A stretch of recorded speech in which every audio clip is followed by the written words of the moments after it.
The PsychaBiz Impact Podcast is proudly brought to you by Psycha, committed to growing impactful businesses in collaboration with our Psycha accredited practitioners. Don't forget to subscribe to our podcast and visit our website for more valuable resources. This is the PsychaBiz Impact Podcast. My name is Lunga Domtwendo. Welcome. I'm looking forward to have a very good discussion today.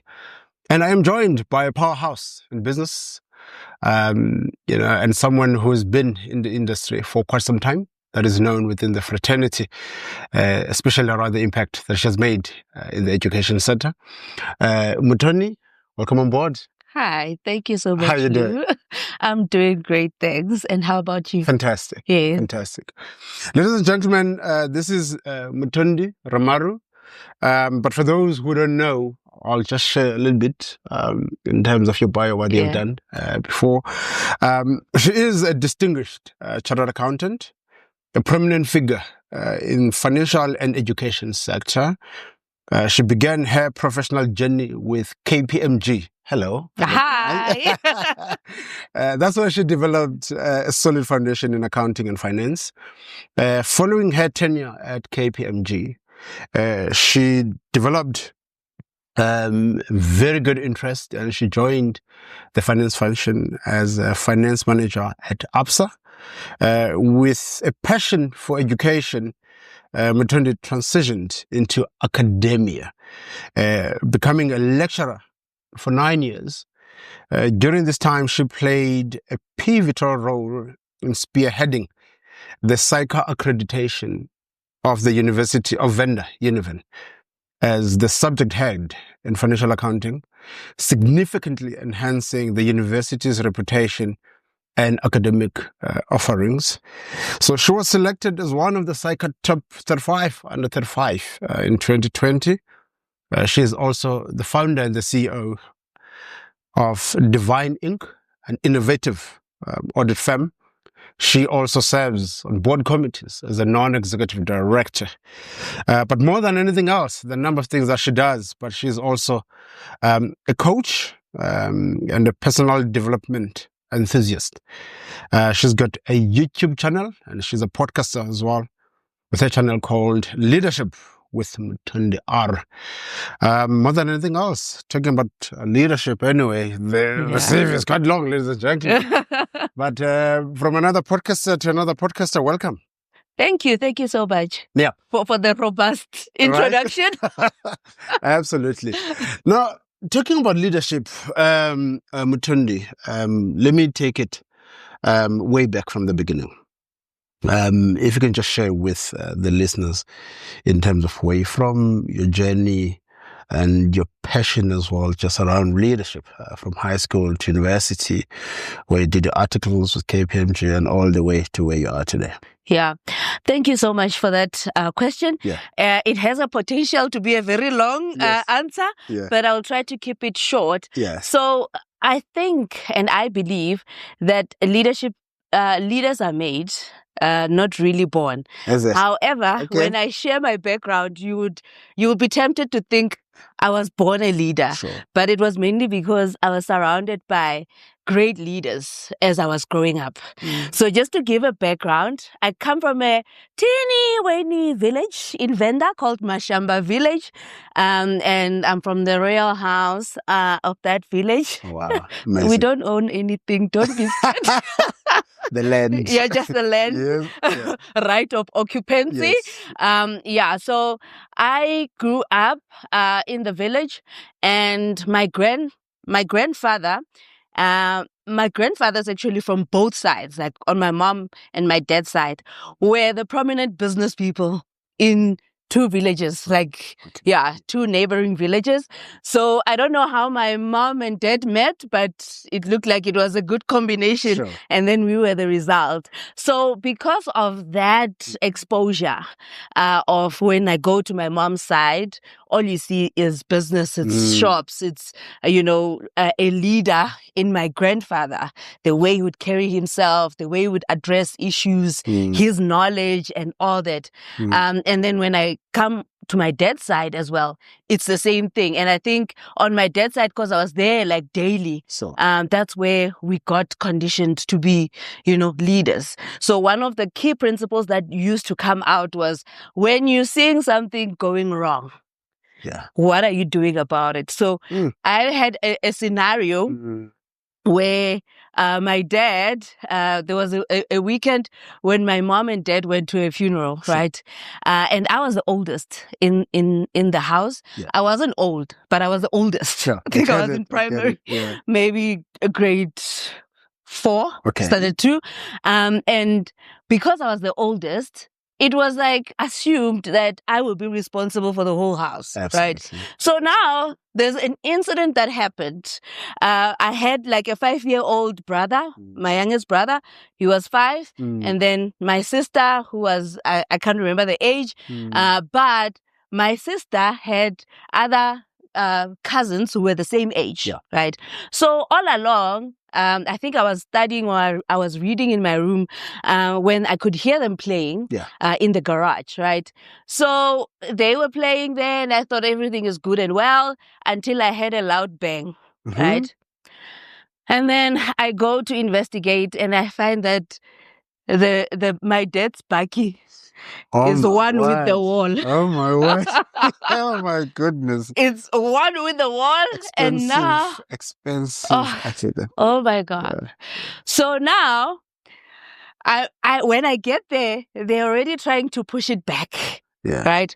So now there's one cousin who's a guy who convinced the rest of the cousins that he can drive. Oh right? my goodness. So he was inside. Double damage. Yeah.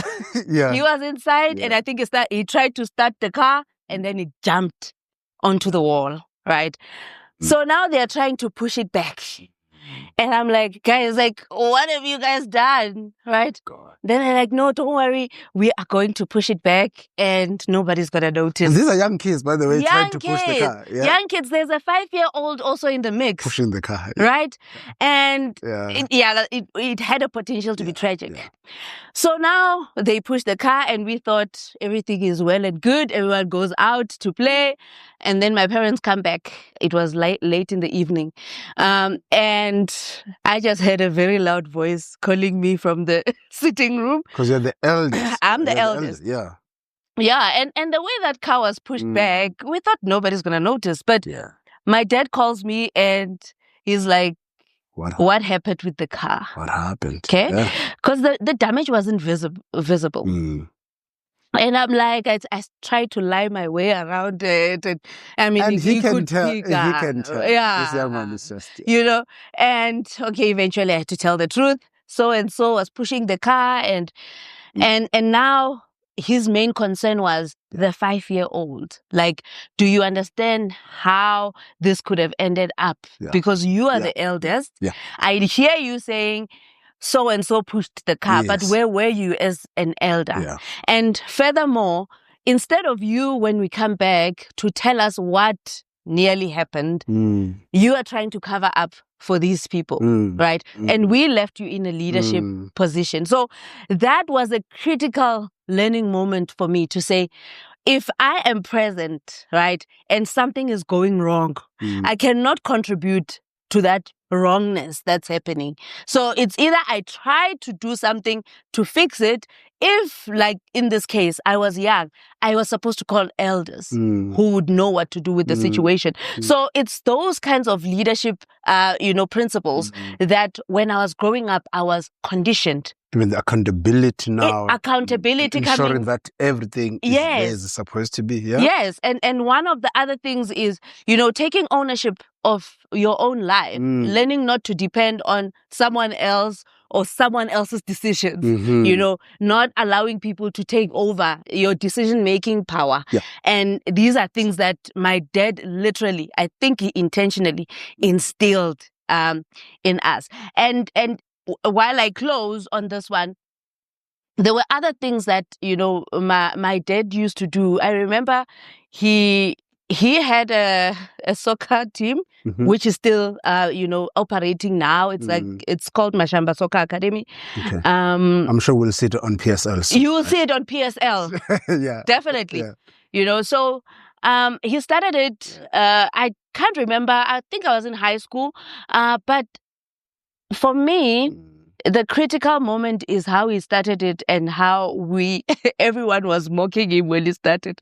Wow. Because he was there at the ground. He had been a coach for like a big team. And then that didn't work out well because adults are problematic. And then he's like, I'm just going to start my people from a very young age. Yeah. So he would go and run around with like 3-year-olds, 4-year-olds in the ground, in the sun, in the dust, and we looked at it and we were like, what is this guy doing?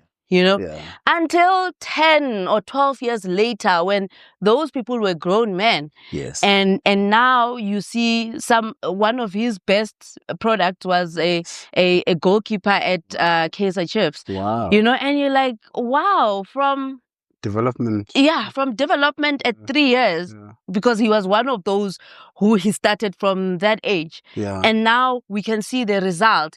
And that's the critical thing with leadership.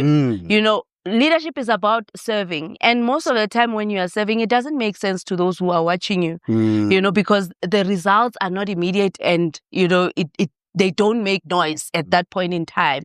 But the point is to keep going at it. In due time, you will see the results. Unfortunately, there is no, you can't see your destination before you get there. Yeah. Right? When you want to go to Cape Town, I'm in Joburg. I know I'm going to Cape Town, but I'm not going to see Cape Town until I get to Cape Town.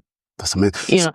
So those were the things. Like I got, those principles of being a servant first and foremost. Those who want to lead must serve first. And I saw that at play, in my family. Talking about that, that servant trait of being a leader first. When you look at the analysis, when you analyze the state of our country now, when it comes to leadership, in all platforms, in all sectors, in the finance, education, across. What is your analysis? What is your take in terms of where are we as a country in terms of strong leadership? There is a serious leadership vacuum. And I think that's what inspired me to also start a leadership podcast, because I feel like we are losing touch of what leadership is all about. So people are self-serving currently, and they have sort of like linked leadership role with the power to make decisions to benefit themselves. You get to a situation where if someone is in charge of a 4 billion budget, they believe they are entitled to a portion of that. Why is it like that? I think, okay. What are your thoughts in terms of what is the root cause where all of a sudden there's this self-consumption where people sort about consume, let me consume. Yeah. Or me and my family first. Yeah. People in their nature are greedy, right? They always want things for themselves, right? And coupled with that is if you don't get the right conditioning when you are growing up, that's how you're going to think for the rest of your life. So people have become so materialistic. Sure, yeah. And because the things that really, really matter are not things that are seen. People value things like clothes and cars and all that. But the actual things that are valuable are things that you can't see. So people don't have that kind of thinking. They want to quickly just make it so that they can appear to be successful, if I can call it that. So we have lost that heart of servanthood. And I don't call these, the positions maybe in government or in companies, private sector, leadership. They're not leadership. They are just positions. Oh, people are there for the money. That's an interesting take. It's just positions. It's not leadership. You have not learned to lead until you're able to serve others before you see the results. Yeah. That's fantastic. Your journey as a CA and as a RA, what has it taught you about leadership? Considering, of course, with what you're saying, you do your articles, then you get told you have to serve. Yeah. You become a manager, you get to lead. You become a lecturer as well. Yeah. So students are listening and watching you at all times. Yeah. That journey, what has it taught you so far? The journey has taught me that I am accountable to myself first and foremost, right? It's very easy to perform when people are watching, but the person who I am when I am by myself, I need to be happy with that first, right? So this is what led me to making so many decisions that, like leaving one of the big four firms and go into banking with a hope to serve. And then I realized that I actually had to ask myself, while I was at the bank with a good paycheck and driving a convertible, I had to ask myself, who am I actually serving in this whole thing? I know I'm producing reports on a monthly basis, but what impact what impact am I making? Because I don't believe my life is all about just a few, a report and a few investors. It was a time when Absa was owned by Barclays, so some guys in Germany, then we're just happy and everything is fine. I just felt like, no, there must be something that I'm missing. I want to serve people. So that's what made me decide to go to academia. And I said, I want to directly make that impact. And it continues also when I go to Divine, because after I went into academia, I realized, there's huge unemployment. You catch up with your student 3 years after they graduated, they tell you, I haven't been appointed. I'm still sitting at home, and you're like, all my hard work for nothing. So then I was like, okay, to be part of the solution, let me start a firm. Legit, I started a firm and employed some of my students who are still working with me now. So to me, that's impact. That's servanthood. So the CA journey was a launch pad for me. First and foremost, CA profession is cream de la cream of all professions that have ever come. I've never seen a well-rounded profession like the CASA. And I'm not saying this because we are arrogant or what, but it's just like that. There are skills that I have gotten from my CA journey over and above the technical, because we can agree that an average person who can get into the CA program is technically sound and intellectually capable. But there were principles, communication, decision-making, being a strategic thinker, even creativity. That's where I learned it. I like that. The profession is so versatile that it allows you to do anything. If one can move from external audit to banking to academia in a space of entrepreneurship. Even a podcast as well, right? So what more?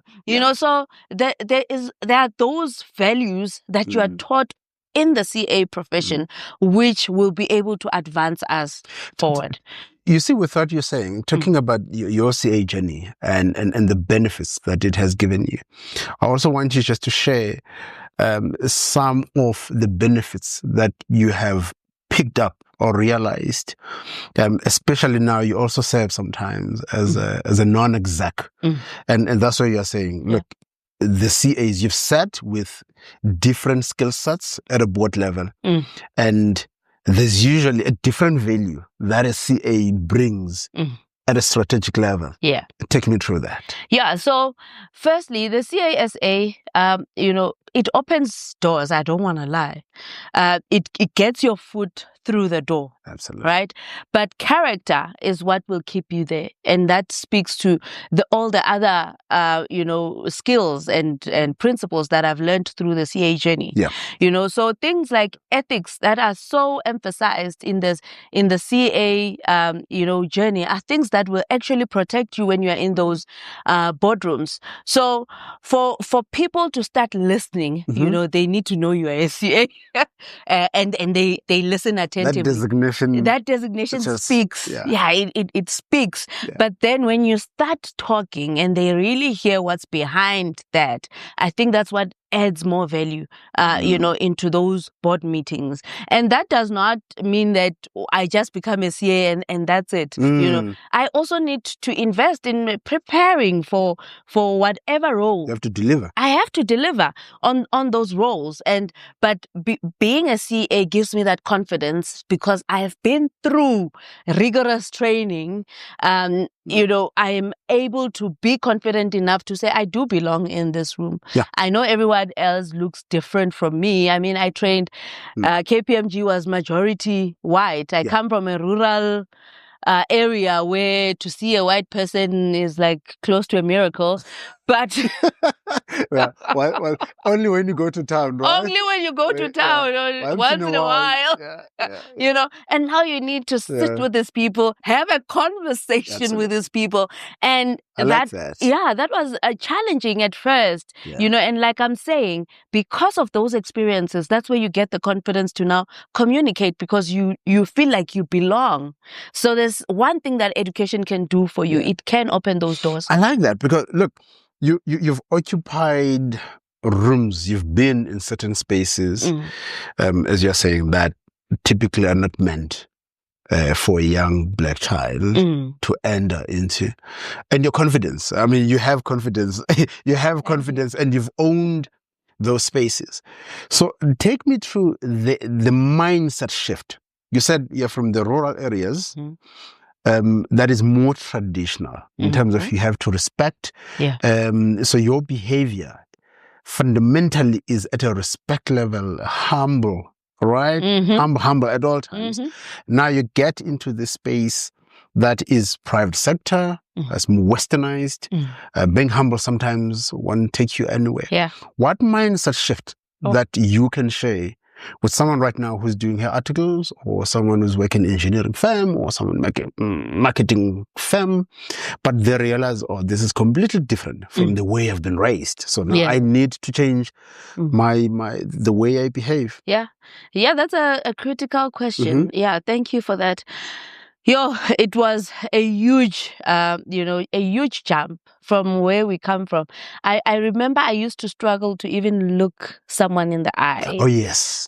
When I speak to them, because when we were growing up, I couldn't look my grandfather in the eye. In fact, it's something that I used to be beaten for because I was that child who would like to look you in the eye, but then I'm told, no, elders, you can't look them in the eye when you're talking to them. You know, and now you come into this environment where they're like, you have to look at me in the eye. You have to look at me in the eye, you know. So that requires a teachable spirit. You need to learn to read the room. You need to know where you are and understand the environment that you are in, and also be open to be taught certain things. You know, I think that there's a lot, the humility that you are talking about, being humble. For me, being humble is not acting shy and all that. It's having a teachable spirit, being able to submit to people who know better and say, I don't know this, please teach me. And that's how I got, you know, ahead in my article years, you know, because I wouldn't oppose you just because you know better than me. I come to you and I say, hey, this Excel formula, can you help me to do this better? And when people see that you are teachable, somehow they want to invest more in you, become their little project. Because you're not defensive. You're not defensive. And now you get all the benefits of, you know, no, she is so humble because whatever we teach her, she implements. She absorbs, you know. So I got opportunities like going to Mauritius in my first year, and people were wondering, what's so special about her? I also didn't know what was special. But I think the leadership could see that, you know, this is a teachable person. We can work with this person. So that can open doors for you. So when I say the CA profession gives you confidence, it doesn't give you arrogance. Sure. You need to be Sure. still Sure. teachable. Yeah. You know, so you need to come from a standpoint of, I know what I know, yes, but there are people who also know other things that I don't know. And I am willing to sit and listen to them if I need to, you know. So you don't know it all. You don't know, you can't. Yeah. You can't know it all. Now you spoke about leadership as well, investing you and seeing something in you, right? I don't know your journey much, but share, did you have mentors, direct mentors, or else that was indirect mentoring where you'd had either sponsors, therefore, and it is something right now, especially within leadership, mentoring is at the heart of growth or development for people to climb their careers. Yeah. What advice would you share around mentoring? Do you need to have a mentor for you to grow? Or else you can have a mentor that is just outside on YouTube. I watch Mutondi with leadership as a mentor. I don't know. Your take around mentorship, yeah? Yeah. No, mentorship is critical, right? So even if I say it's critical, it doesn't mean that it needs to come from, you know, your immediate spaces, because sometimes you look around and there's no mentor that is aligned to what you want to do or who you want to become. And there's nothing wrong with, you know, getting mentorship from a YouTube channel, Leadership with Mutondi R. Nothing wrong with that. But a mentor is critical because for me, there were people who were able to forewarn me. You know, when someone is in third year of articles and I'm in first year, they sort of like have a full view of the whole journey and what you might potentially come across in your 3 years. So they're able to download that information before you even get there. And that's the most important thing with everything that you want to attempt.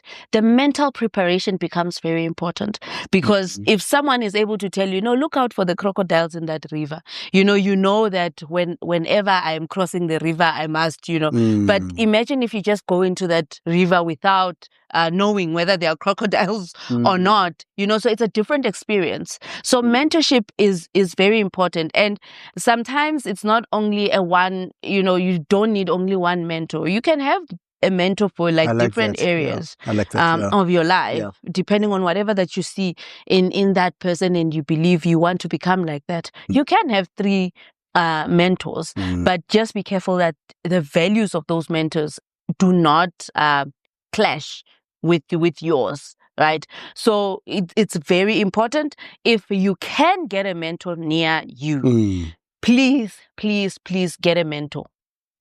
Yeah. So now let's talk about the profession, you know, the accounting. You are an RA. There were a couple, of course, for years, you know, questioning the ethics around, let's say, auditors, for instance, and all professionals. And what would you like to share with people who are especially in the audit world of side of things, around the importance of ethics? And we've seen a number of people as well in high profile as well being affected heavily. But also talk to the people still who are still starting their own companies with all of these ethics dilemmas that are happening. Yeah. So when it comes to ethics, you know, it is, as much as we are taught in our profession, it is also a personal journey, right? You need to take it and personalize it. You don't have ethics because Saika says so. I like that. Have ethics because you have ethics. So one of the things that one can do is set standards for yourself. When no one, like I said, leadership is when no one is watching. When the lights are down, there's no camera.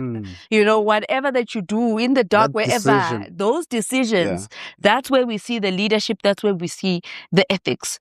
So it starts with setting standards for yourself, right? To say, this I will not do. This line I will never cross. And believe you me, you don't need a police to do that. It's easy to comply when there's a police van roaming around. Absolutely. But the minute they disappear now, you know, you do anything. But if you are your own policeman, you can't run away from you. You know, so you need to set those personal standards for yourself. But those standards will be tested, believe you me. So for example, I have a standard to say, I don't bribe. It's Yes. a very bold one Yeah. in South Africa because people don't want to say it blatantly. Cops will out. stop you, Yeah. and then I'm giving you X amount. Take it right now. That's where I'm going. Yes. And I have 2 stories to share with you Please around go ahead. that. Please go ahead. So I don't bribe. I always tell people I Yeah. don't bribe. Yeah. I used to tell my students I don't bribe, right? So every standard that you set for yourself will be tested. Absolutely. So lo and behold, there was a specific day, I think it was a Saturday, and we happened to be driving in Polokwane. Yeah. I was in the back seat. Yeah. It was my car. Yes. But then my sister was driving and my mom was on the passenger side. Yeah. And we are just doing a quick run to the grocery store, and my sister jumps a robot, right? So she jumps a robot, and then immediately after, there are traffic cops there. Then, they had to stop us. So now the traffic cops, you know the language that they use when they come, they don't really want to give you a ticket. No. Yeah. They just say, let's talk. Hi, my sister. Yeah, hi, my sister. Did you see that you jumped the robot? Let's talk. What's up? And it was, a huge back and forth. Yeah. And my mom and my sister were in my sister was silent about where she stands. Yeah. My mom was willing to give the money. To negotiate. Yeah, to negotiate. Yeah. I am at the back and I'm saying, no, my car does not bribe. My car does not bribe, period. Yeah. I don't care what's going to happen after this, but I don't bribe. Yes. Okay. So now, after a huge fight, it was a huge commotion. Jeez. My mom hands that guy 50 rand. Yeah, 50 rands. Cold drink. Yeah, cold drink. Cold drink. Okay. I'm like, okay, cool. I'm not going to take it the physical route. Let me just stay put. Fine, we go. And then, luckily, the grocery store where we were going was just nearby. So they went in. I just told them, no, I just want to, sit in the car and fix my makeup or whatever. I'll find you inside. Yeah. Leave the car keys. I'll find you inside. Guess what I did? What happened? Yeah. I drove back to that traffic cop. My goodness. And I was like, give me my mom's 50 rand. Wow. My car does not bribe. Wow. And he was so scared. He was like, what? You came back for that? Which church do you go to? I'm like, it's not even about church. I just don't buy it. It's principles. Yeah. He gave me my 50 rand. He was shaking. Right? Then I drove back. Then I went to my mom. I was like, here's your 50 rand. My car does not bribe. It's not even about the value of it's not. Yeah, it's not about the value of the amount, the monetary item, but it's about the principle. It's a principle. Because it starts with the little things. Right? So a few years later, an incident that happened like last year. Sure. Because you'll always be tested. And I think it was after I shot a nice podcast talking about ethics again. And I'm like, no, I don't bribe, telling the whole world, I don't bribe. Lo and behold, the following day, driving on the N1, going to Bela, rushing for a meeting. Again, I get stopped. And those cops on the N1 are brutal. They're by Hammanskraal. Yeah. Then he comes and he's like, you are driving at 160. Yeah. And 120 kilometers. On a 120 kilometers. So that's a warrant for arrest, my son. It is. Yeah, we don't even have time to debate. It's a warrant of arrest. Yeah. So here is your nearest police station, magistrates court. That's where you will need to go. They open at 8:30. You can see now it's 7:30. So you just wait 1 hour and then, So you're a CA. Yeah. You're an RA. Yes. Warrant of arrest. Yeah. There is a judgment against you. You see what is at stake. What is at stake here? The career is heavily at stake. Any board memberships in future. There's a test that is being done. Yeah. A criminal record. Yeah. Okay. So he makes it a point that he highlights that, remember, this will be on your criminal record. Because, you can argue it. It's 160. It's what? Okay. Let me hear the solution of this. Yes. So I'm sitting there. I remember calling my husband. I'm like... You're sorting that time, I'm right? like, I am arrested. I'm already seeing myself in orange overalls. Yes. I'm going to jail. for speeding. Yeah. And I tried to speak to the guy, sorry, it will never happen again, and all that, No cold drink, nothing. No, You're not offering a no, cold drink. okay. And it's not on the table. It's not even an option, Yeah. And I'm like, I remember him, because he could see I don't want to bribe, then he became impatient. He's like, yeah, you know what, my sister, talk to your husband, and then you will tell me when you are ready to go to the magistrates. We will escort you there. I wonder what this gift thinking around that time. Okay, he's like, what do I do? Yeah. Should I come there? Yeah. I'm like, hey, just stay put for now. Yeah. And I just sat in the car. I'm crying. Yeah. I'm not even exaggerating. Like, I am having a bawling session in my I'm like, how did I get into this so early in the morning? I have a son. I'm a mother. I need to be at home this evening, And I just said a small prayer. Okay. And crying. And I'm like, yo, God, please just direct me what to do or what to say to this guy. Yeah. Yeah. Yeah. And then he comes back and I was like, oh, you know what? I've decided that, you can write the tickets. The warrant of arrest or whatever. I will just follow due process. And you could see that I am devastated. I am crying. Mutondi. And then he's like, this is a warning, my sister. You must never do that again. Wow. And I'm like, just like that? Yeah. And that's the thing. When you set those standards to do the right thing. Yeah. The universe is always on your side. Because, that's why, and he could see as well. He could see. This is that not, genuinely, I am not going to give him the money. I might have it, but I'm not going to give you. Just because of the principle, not even about the value of the money. We could meet and they at can the see next the car that you're driving, that you can afford someday. I can afford. I definitely have money. But I could give you, if we meet in the next town, I can give you money just because it's a gift. Right? Yeah. But not in the name of I am trying to cover up. Yeah. So those are the things that I'm talking about when I say whatever principle or standard that you're going to set for yourself is going to be tested. And I think that's why a lot of people are not bold enough to set those standards for themselves. Because once you set it, if you say, in my marriage, I don't cheat, if in business, I don't bribe, you will be presented opportunities where you can easily do that. But it's through those testing. When you pass the test, that's when you now start getting legitimate business. Right? What lesson, when you take a step back, what lesson did you learn out of all of that experience during that time?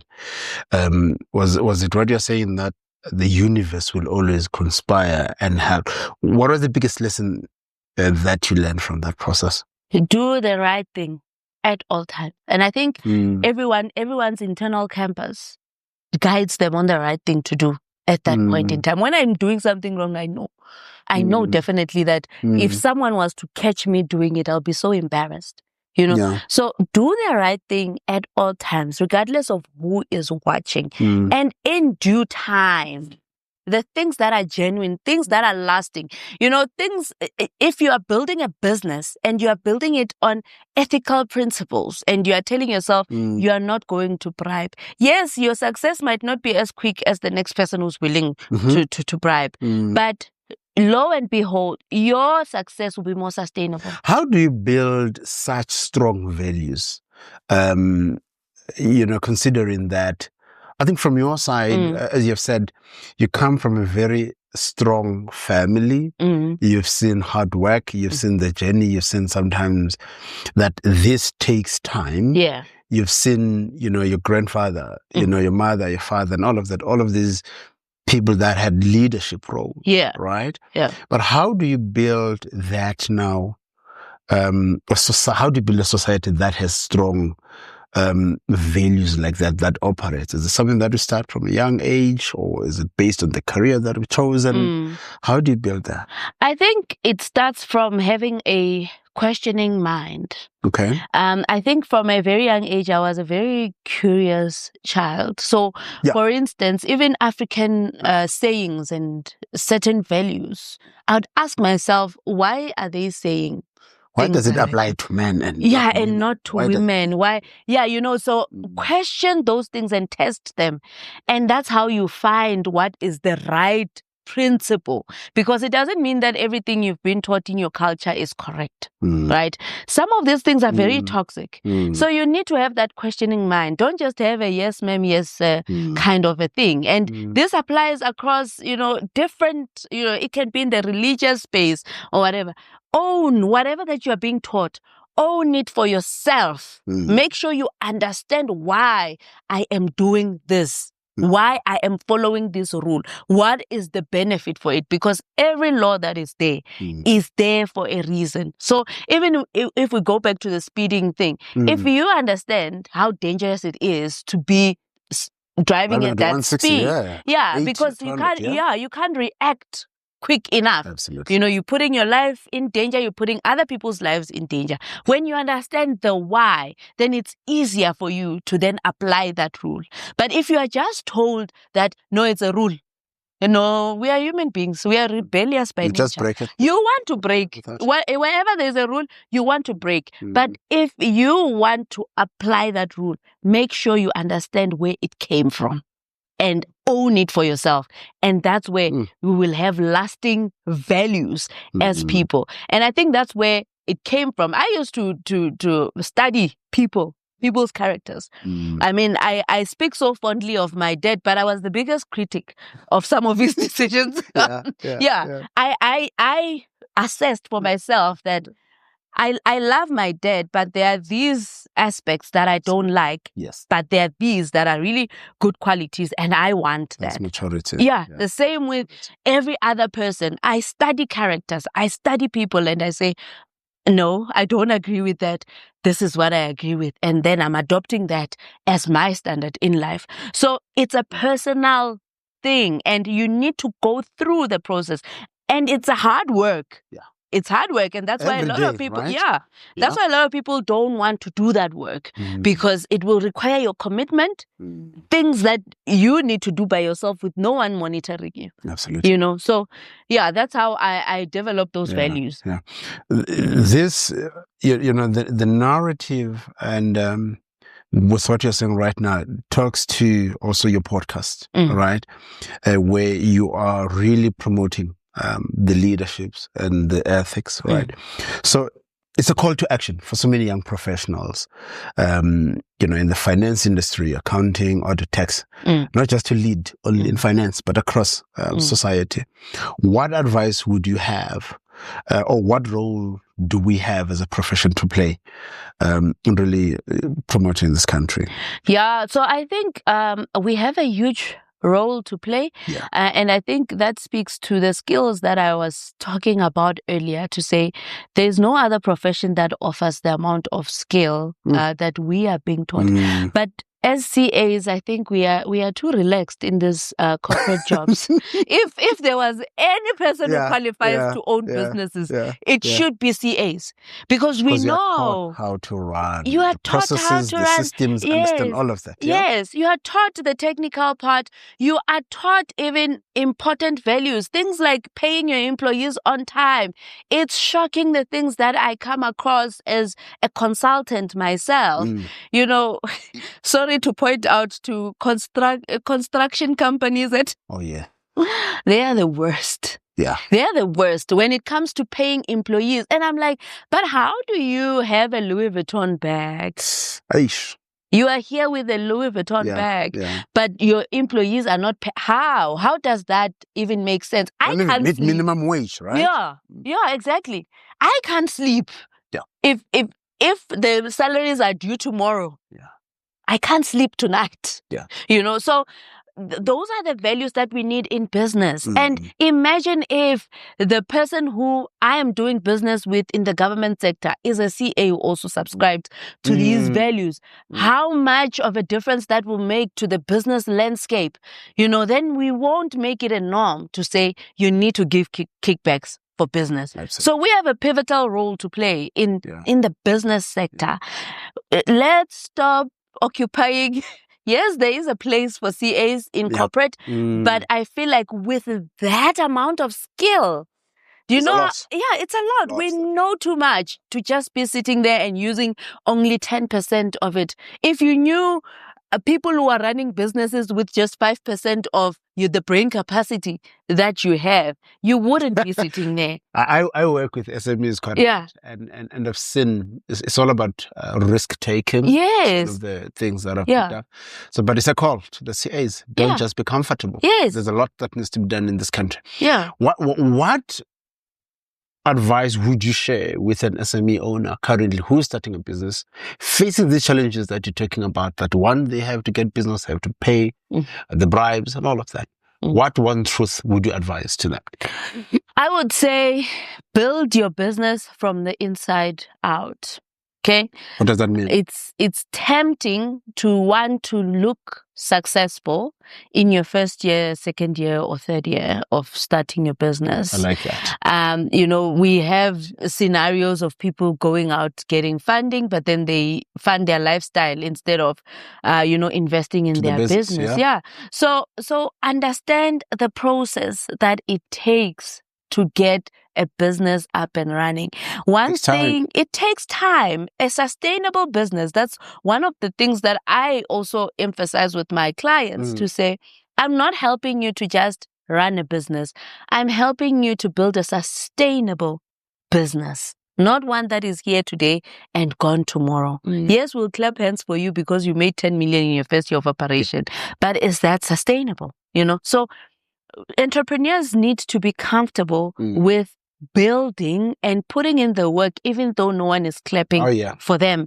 Because some of these things only make sense 10 years later. It's like a bamboo tree. Apparently, how long does it stay in the underground? But then there's a time when it just, sprouts up and then it blossoms.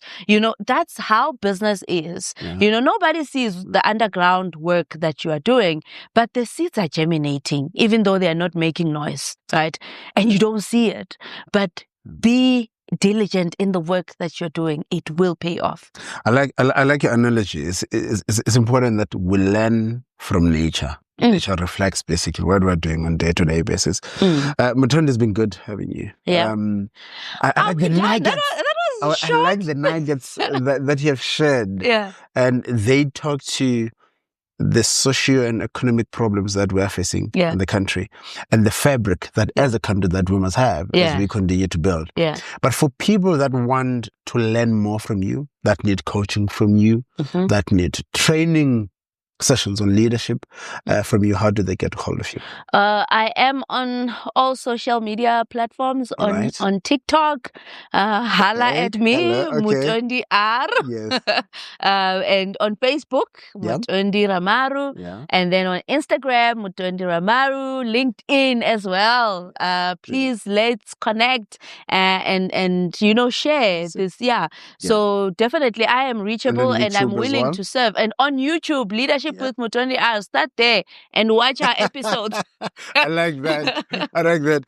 Mutondi has been good. It's been good. Thank you so much for joining us. Thank you, Lou. I appreciate having you. Ladies and gentlemen, those are the great insights that we learned about leadership. And those are the day-to-day, scenarios that we face. But at the end of the day, as you said, the universe will always conspire to make you a better person or to resolve all the issues that you are facing. So stick to your principles, make that principle, decide on it, and then you stick on it. From our side, it's very important that we promote, that we build this country. It's a beautiful country. We can't afford for a number of CAs to leave this country to go and develop other countries. Let us start inside and then let's blossom and work and develop the continent as a whole. So from our side, from the Cycle Based Impact Podcast, please share the podcast and subscribe on YouTube or Spotify, and also just check the Cycle website. Looking forward to see you on the next one.